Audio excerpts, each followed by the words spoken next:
Round one of the NFL draft is done. Rounds two and three happening Friday night. And Benjamin Robinson from Grinding the Mocks has all kinds of hot sports opinions to talk about what happened in round one. Benjamin, thanks again so much for joining us. First off, how much did you enjoy round one, if at all? Were you overall surprised? Was it ho-hum? What were your emotions throughout the night? As you go through the first round, um, it's like a mixture of excitement and there's a little bit of anxiousness.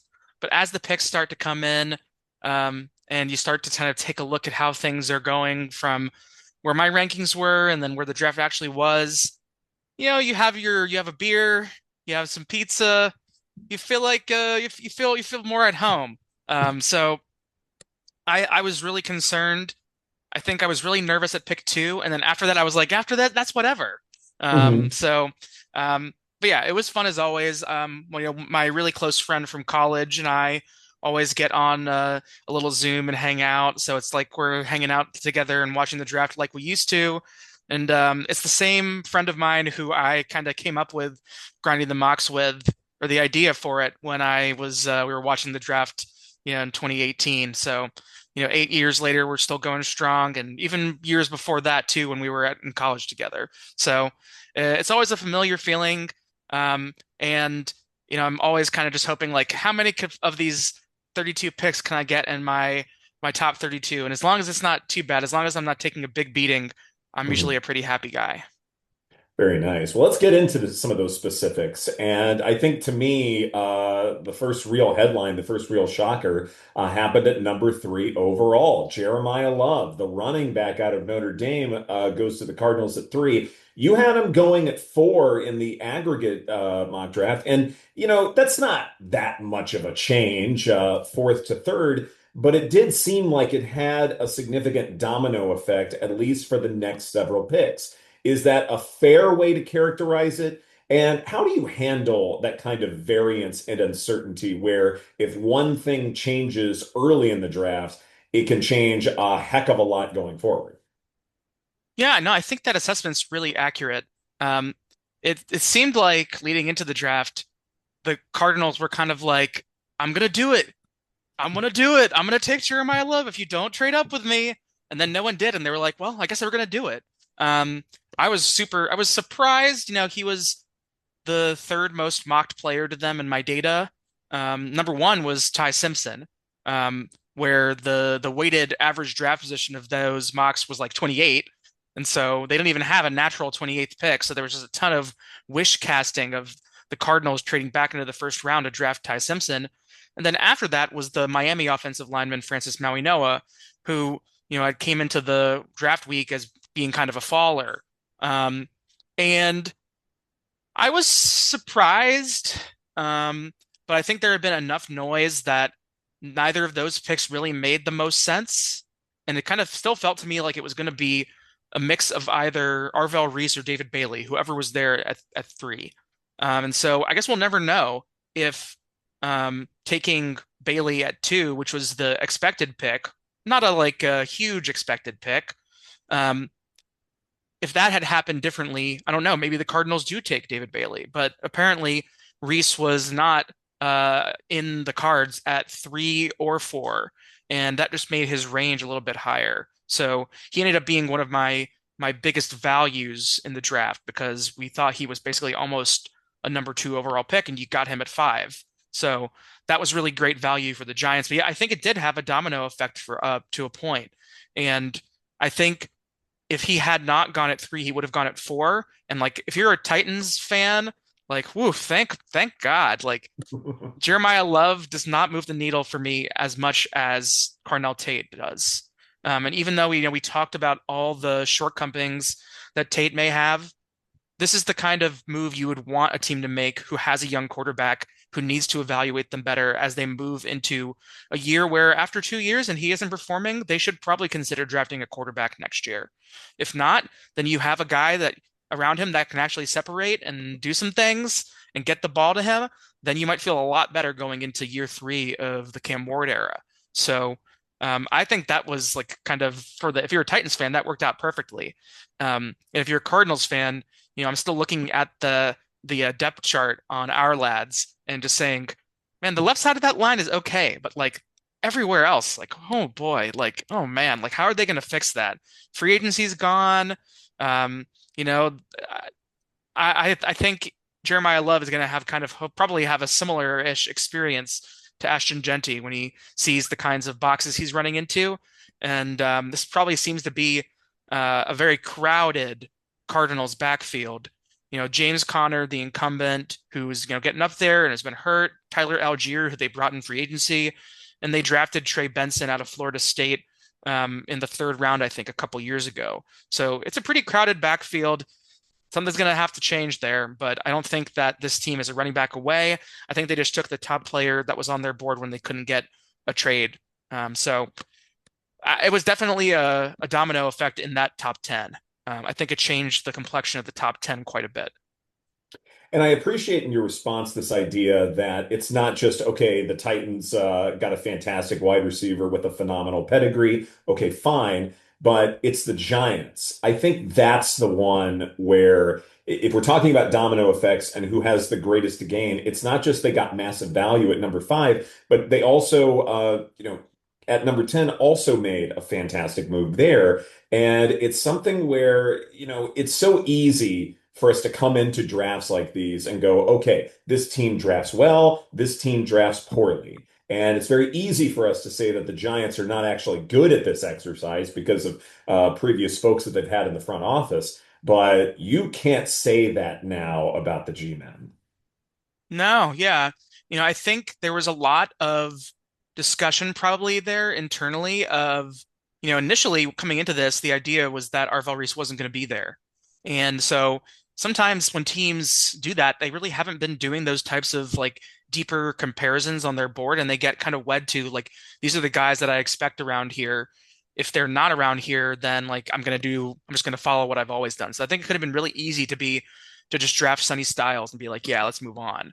But I think Arvel Reese, like the defensive line there is the investment of draft capital in that line is just so great. I mean, Abdul Carter last year, they acquired Brian Burns in trade. Obviously, they jettisoned Dexter Lawrence, Kayvon Thibodeau from 3 years ago, I think at this point. Mhm. Um, you know, I think they will start Reese off the ball and then play him in a rotation at edge. Um, I'm kind of just hopeful that the kind of Micah Parsons experience kind of happens where they get some sort of injury and it forces Reese into a bigger role in pass rush situations, and he just runs with it. And that would be kind of ideal because that's just what everyone has compared him to. That he's everyone else that has gotten lip service to being compared to Micah Parsons. This is the real one, and so it'd be really great to see that kind of happen right away. Um, so, but I think the worst case, obviously, is that he just becomes like a decent off-ball linebacker. I think the best of the worst case is that they just keep him at linebacker, and then at this case, it's just kind of a wash. But you'd hope to think that they have a plan to use him in a creative way, and John Harbaugh and his group will take that to heart. So, and then yeah, I think they need linemen. There were so many years where they've been kind of putting together pretty good lines, but you just can't rely on Jermaine Illuminor to continue to be what he's been. And so Maui Noah, I think, will start at guard, and then he can play at tackle when they need him to. He's more of a right tackle guy, and they already have had like Andrew Thomas from Georgia for a while. So to me, it's definitely a solid use of the draft capital that they acquired from the Bengals. And so, the Bengals in this situation, they would have Maui Noah on the table, but Fano off the table. Ruben Bain was on the table, but Mansour Delane not on the table. Um, so I think when it came down to the Bengals, I guess they didn't really feel like they wanted to take the chance that Caleb Downs and Ruben Bain would be there. And Ruben Bain fell even more than that. I don't think they necessarily would have wanted to go and draft him at that point, maybe even. So the Bengals, I think they probably feel a little vindicated after this draft, given how it went down.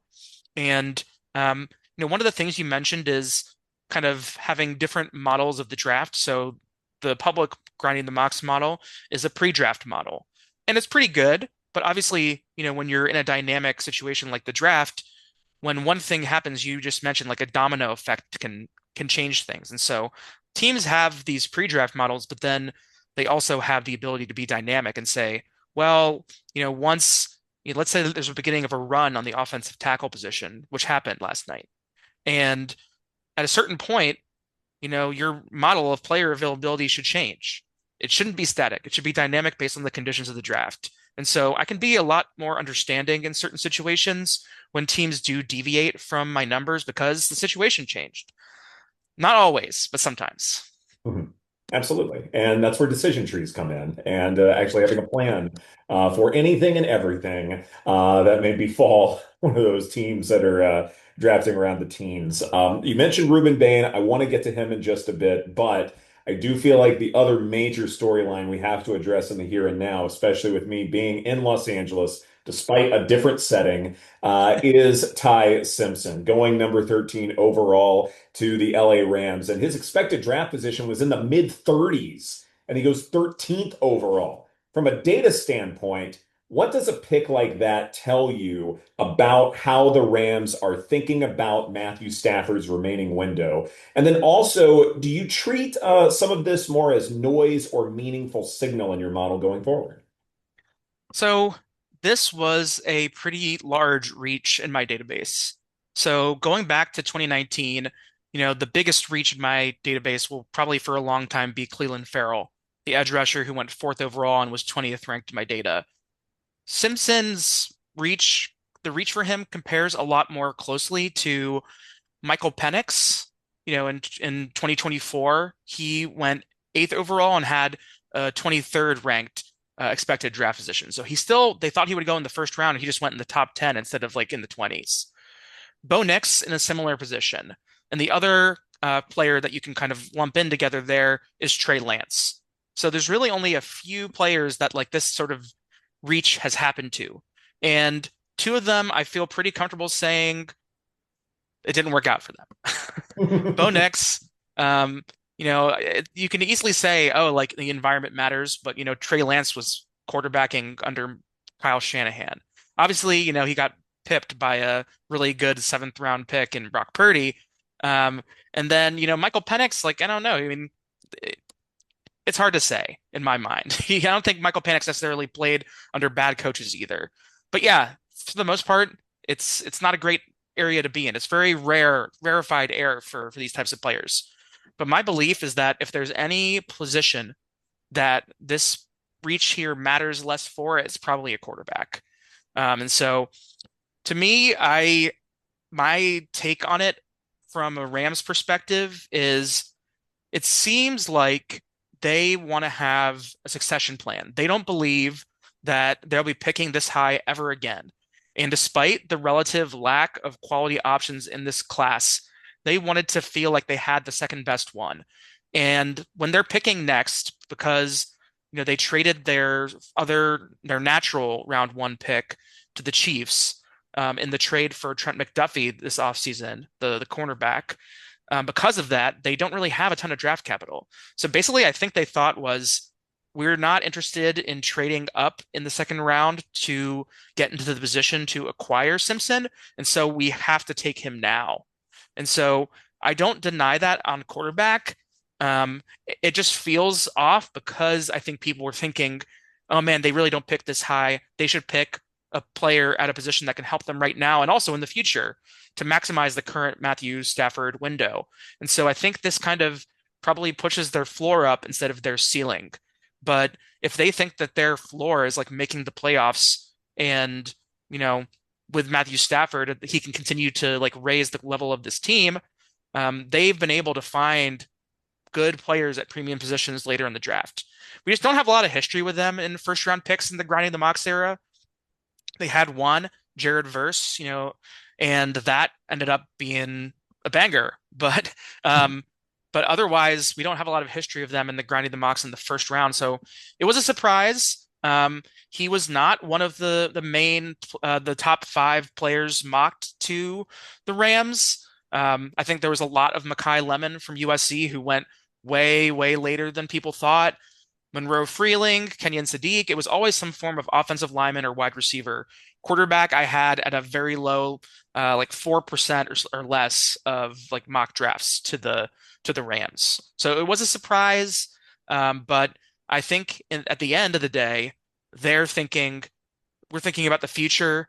And if the idea was that he needs more time to develop, then I think that's fine. I just still think the problem is that you are even more uncertain about his skill level. We didn't have a lot of games of him in college, and he got hurt, and so we don't necessarily know exactly maybe how maybe the games where he played the worst, he also was dealing with that injury. But to me, that's a lot of projection and a lot more than I would like to make in a quarterback. And so I would not have gone after that. But it's hard to say if there's like a disconnect between the general manager and the coach. It seemed like Les Snead was a lot more excited about this than Sean McVay was, just like looking at, how the press conference went. And then there is also some belief that before the Rose Bowl, that Ty Simpson and his family came to LA and through their connections in the coaching world met with Les Snead, and basically he kind of like promised them that if Ty went into the draft and did not take $5 or $6 million guaranteed from Miami for in that name, image, and likeness money, that they would draft him in the first round. If that's the case, then that's a very power move decision, and also a kind of a very rash one. It comes off as very kind of like risk averse or like hedging your bets, but also kind of risky in its own way against the opportunity cost of some of the players that were available. And so we'll definitely see kind of like what happens with Mekhi Lemon. Does he emerge into kind of a top NFL star? Does Monroe Freeling become something? Do Kenyon Sadiq? Those are the top three guys that were in the grinding the mocks weighted mock draft shares that the Rams were looking at pick 13. And so I think it's definitely kind of got this weird case of like hedging your bets, but also making a very rash and risky bet. There's so much I want to unpack there. But due to time, I'll just ask one follow-up here, and that is this notion of even though we are dealing with small sample size here pertaining to the Rams, this is a franchise that, especially if we're talking about quarterbacks, I mean, Matt Stafford was acquired and Jared Goff was not. And who's the backup? It's Jimmy Garoppolo. We're talking about an older guy.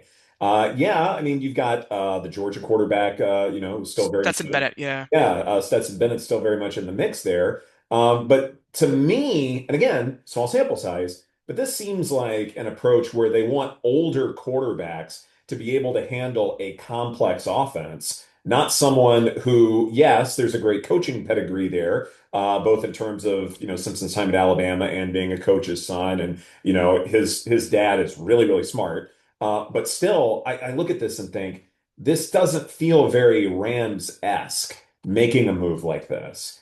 And if you go to other examples like Jordan Love, for instance, who sat behind Aaron Rodgers for a long time, is Jordan Love a good quarterback? I mean, yeah, but there are always qualifiers whenever we describe them.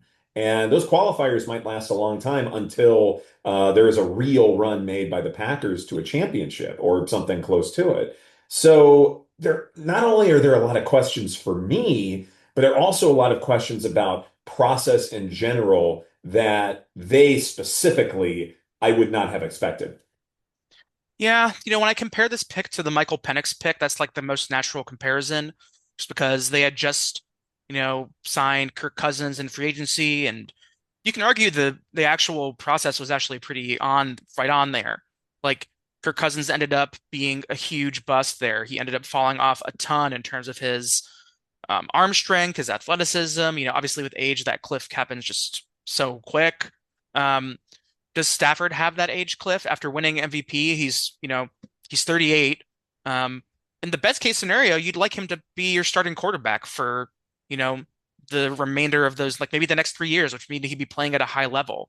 And so at that point, Simpson isn't even playing really. He might be playing some spot start duty if Stafford is hurt, or maybe at the end of the season when ideally they have like a really strong division lead and aren't playing for much and can take a look and evaluate him a little bit. So that's sort of like the best case scenario. But then how old is Ty Simpson? He's 23. So, he's going to turn 24 during his rookie year. And so that was the Michael Penix deal. It's like, well, if you really wanted to take a high ceiling prospect along with your high floor option in Kirk Cousins, then at the time I thought JJ McCarthy made more sense because he was younger and they could tutor him. And they went with Penix, who was like a higher floor option, older, had been injured. The profile at Washington was kind of like he had like really awesome receivers. Um, we'll look back at that and wonder if who was the one stirring the drink there. Was it him or was it Kalen DeBoer or the receivers? Like that's one I think that'll be talked about for a bit. But at Alabama, just I never saw Simpson as like transcendent.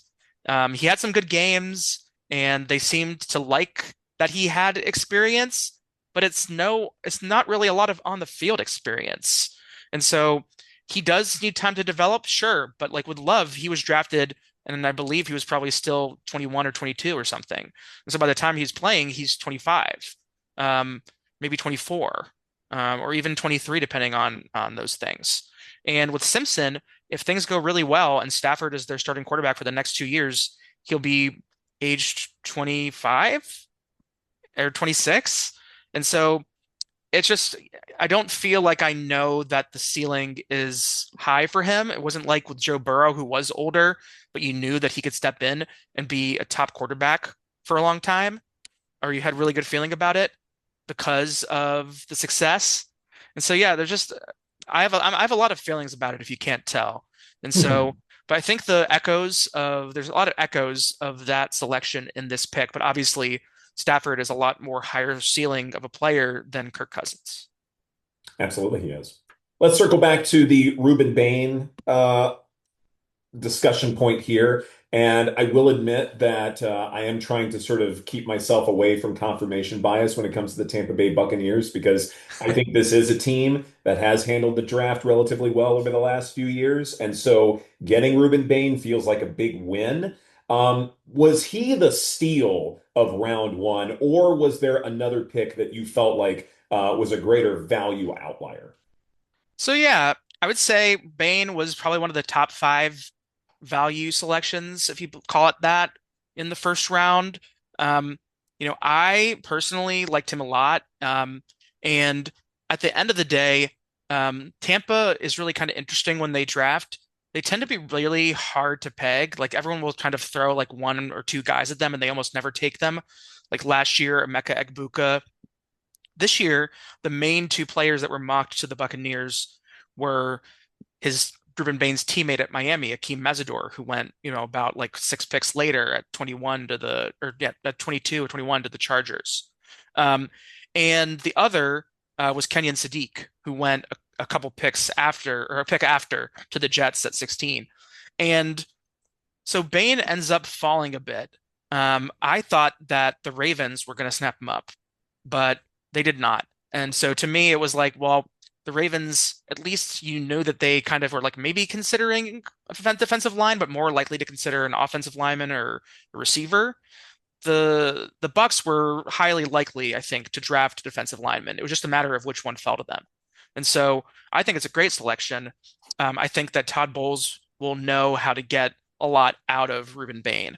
And so that was an exciting pick to see.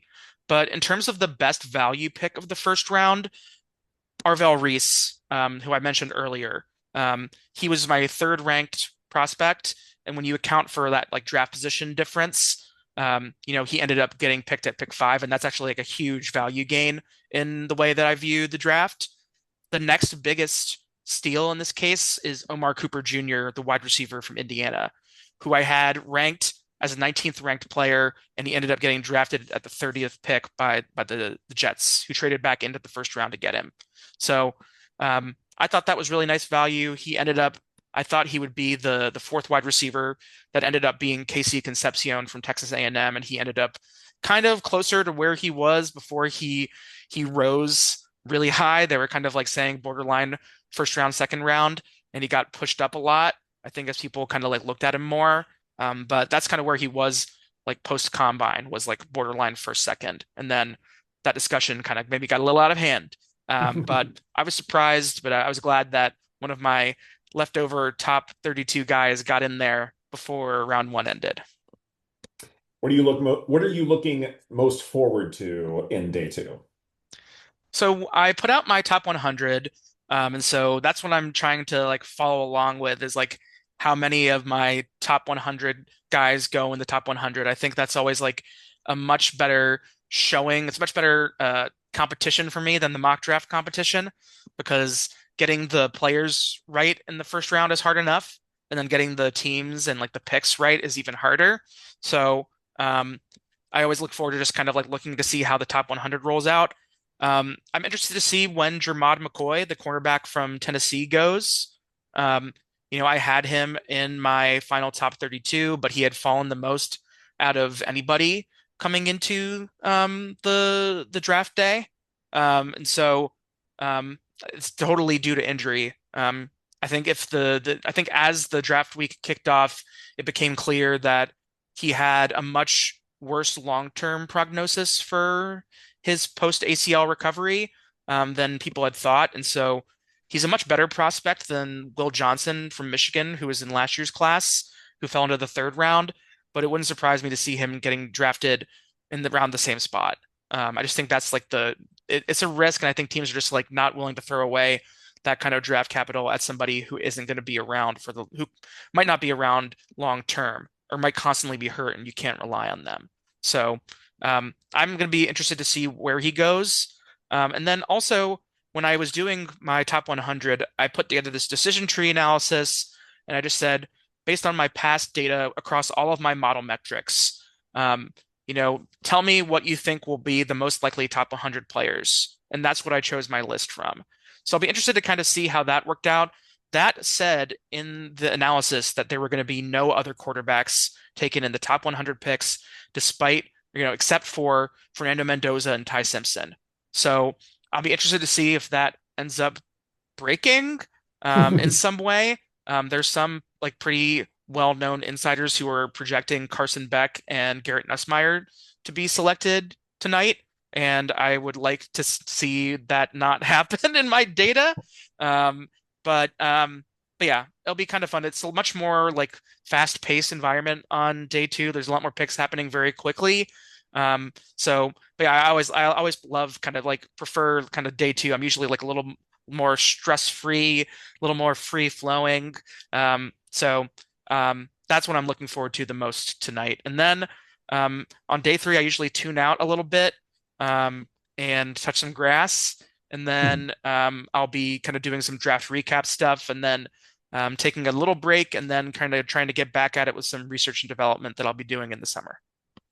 It is amazing, and I think Field Yates made this point, and it's an important one as we wrap things up here, that had we said that only two or three quarterbacks would be taken in the first three rounds this time last year, that would have been nuts to think about because of Carson Beck and Garrett Nussmeier and pick your favorite quarterback who was really hyped up at the early part of this college football season. And then most of them just did not pan out. And to me, I can't help but get big picture when those trends happen. Is something wrong with college football? Is there something wrong with quarterback development? Was it something where there were just a ton of injuries and this just happens? If you had to have like some sort of quick 30-second answer to that, what would it be? Yeah, so, I think there's a mismatch of expectations for sure. And then also there's the uncertainty. Um, I think I would feel a lot better about like for an example, Fernando Mendoza being the shining star in this era of college football because of the more flat now distribution of talent. Like the average team is for the most part probably better than they were in previous years, in previous eras, we'll say. So we are in a new era where, I think you might be like you would see a player like Lenore Sellers or Cade Klubnik or Drew Aller, Arch Manning, maybe even to a certain extent, right? Um, and they would dominate inferior competition, and you wouldn't know what to think of them. Now we should have a better evaluation of most college quarterbacks. I think because the distribution of talent is a bit better. So I think in some ways there is like some amount of regression that happens. Like people just don't like you're projecting guys to wish cast them to take next steps. And maybe this is a little bit above the average of players who don't take that next step, and that is what it is. I, I could still see a good number of quarterbacks being taken in the first round more than we had this year. Um, and, you know, people weren't saying this same thing last year when we had two quarterbacks that were drafted in the first round, and we expected three. So to me, the last 2 years of quarterbacks, like it's just hard to say any one thing about the state of college football, in my opinion. Everything is pretty dynamic. And I think you should still put very little salt into like or any, I don't know, you shouldn't put a lot of salt into the pre-draft mock drafts because they're not actually based on like draft fundamentals. They're just watch lists for players. And so take that with a grain of salt and watch the games and enjoy it. And then as we get closer to the end of the season, we'll start to have an idea of who the players that are worth discussing. And so I wouldn't put too much stock into the death of college football. I think we're entering into a new era and we need to level set some expectations. If anything, it might be a better era of college football. And if you don't feel that way, you mentioned salt, then you're pouring salt into an open wound. If you do not understand that the middle class of college football, like the Ole Misses of the world, the South Carolinas of the world, they are better now than they have ever been. And that just means more variance. And to me, that makes it a whole lot better.